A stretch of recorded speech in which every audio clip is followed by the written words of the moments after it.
Hello there, gamerinos and gamerinas. Welcome to UnicornStorm.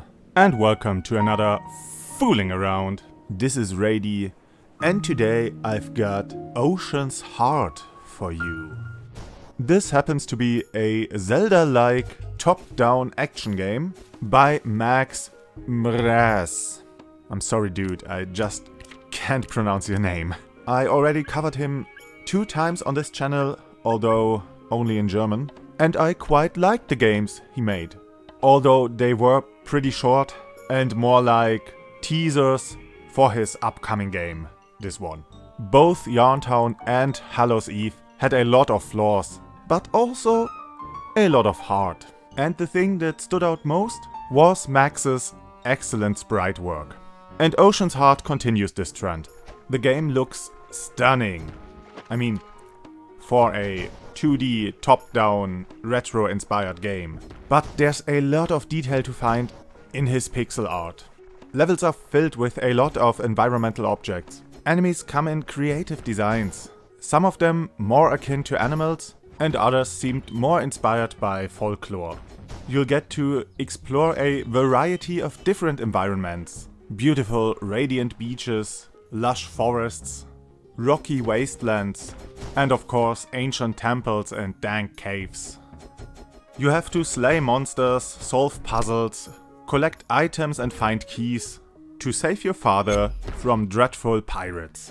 So we play as Tilia, who is part of the Volunteer Navy, which is some kind of Coast Guard, Boy Scout amalgamation.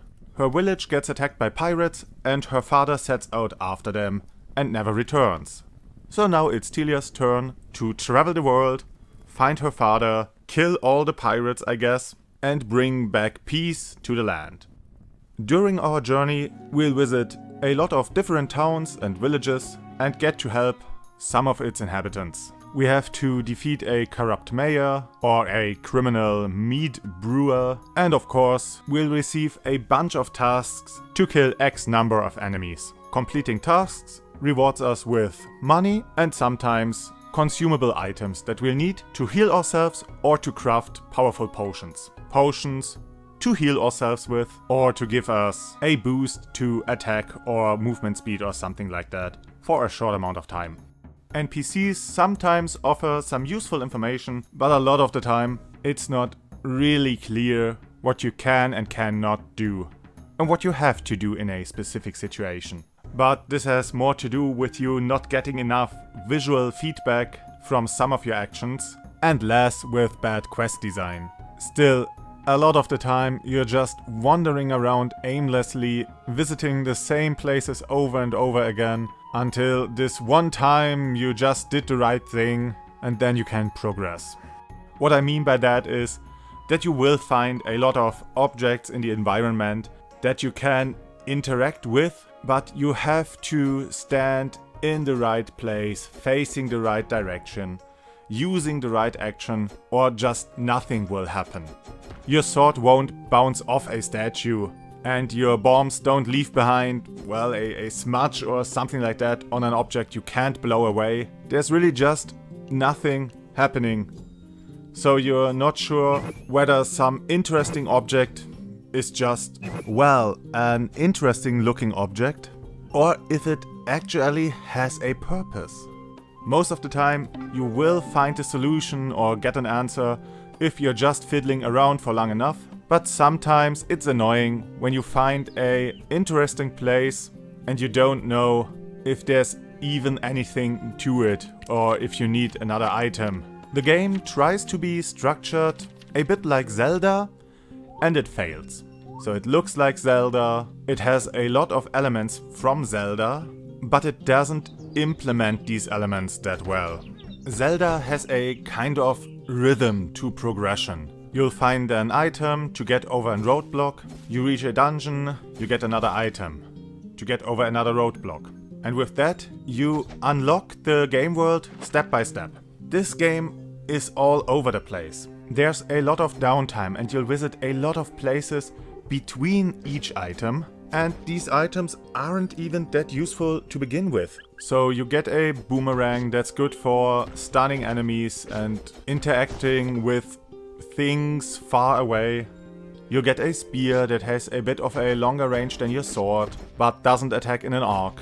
I guess there is a bow, because in the first city you can upgrade it, but I haven't found it yet. You get a shield spell that you can use to simultaneously activate multiple switches. You'll find bombs, different kind of bombs. But well, up until now, I really only needed the bombs and the shield spell for traversal and exploration. Because the level design is more akin to, well, any action RPG. I would have said Secret of Mana, but even that has more puzzles in it. So it's a bare-bone action RPG level design-wise, with Zelda-like progression. That means there's a ton of enemies in each area that you have no reason to fight. Sometimes they drop crafting materials, and sometimes they block your path, but you don't really lose anything from avoiding them. In Zelda, you get rupees from them, and at least in the early game, you'll need those rupees. Or they drop hearts that you need to heal yourself. In this game, you heal yourself from eating berries. And you find berries by attacking specific bushes. You can detect these bushes by their colored spots. It's not a bad system, it's just a bit unintuitive for a Zelda-like game. Well, and this leads into my next issue. So, in Zelda, you swing your sword and you mow grass and destroy bushes and the like. In this game, you have to attack every single bush individually, while your slash arc is perfectly capable of attacking multiple enemies. It seems bushes in this world are just too strong, too good of a fighter to be affected by random sword slashes. So you have to stand right in front of a bush and hack at it, and then you have to do it again and again for every bush. I don't think this is really intentional, I just think it was maybe a bit too hard to implement, and so Max just left it out. And so swinging your sword around becomes a bit clunky, especially when there are a lot of obstacles in your way. And this clunky design is all over the game. Enemies don't always stop attacking when they're dead. Some area of effect attacks linger longer than you can actually see them, or maybe their hitbox is just wider than the on-screen sprite is. There is no animation when you get revived by a potion, and you can get hurt while you're reviving, so you'll just die instantly again. Enemy attack animations aren't always clear or helpful. Music isn't worth much talking about. Menu navigation is just horrible. Levels, while beautiful, are too big and convoluted. Quests often just send you back and forth again. The upgrade system doesn't make it clear how strong you're supposed to be, because you can just grind for materials and pay the local blacksmith to further and further improve your sword. Your armor is a bit more complicated, but when I'm in a new area and enemies are quite strong, I'm not sure if they're just supposed to be intimidating or if I just missed an upgrade. I don't think this game is worse than Max's other games. And I really liked his other games. I guess it's the scope of this project and the fact that this costs 15 bucks. I can excuse a bit of jank in a free game, in a short little free game. But even smaller flaws look a bit worse, well, when you have to pay for the game. And this experience isn't as focused as his other two. This has a grander scope. Not grand as in Skyrim or Breath of the Wild, but well, Hallows Eve took me about an hour. Yarntown about half an hour. This game is quite a bit longer, and I don't know how far I've progressed until now. It seems I've been at least in most of the major areas, but I guess there's still a lot to do before I see the credits. So, would I recommend this game? It has a lot of heart and charm. It looks beautiful. It plays, well, like a single indie dev getting to grips with the game engine. It works. It doesn't work always well.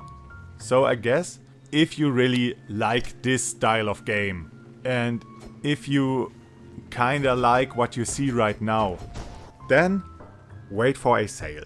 Get the game a bit cheaper. 15 bucks is a bit too high of a price for an experience this unpolished. A lot of the jank can be fixed with a patch, but the core design is already flawed, and that is something you can't just fix.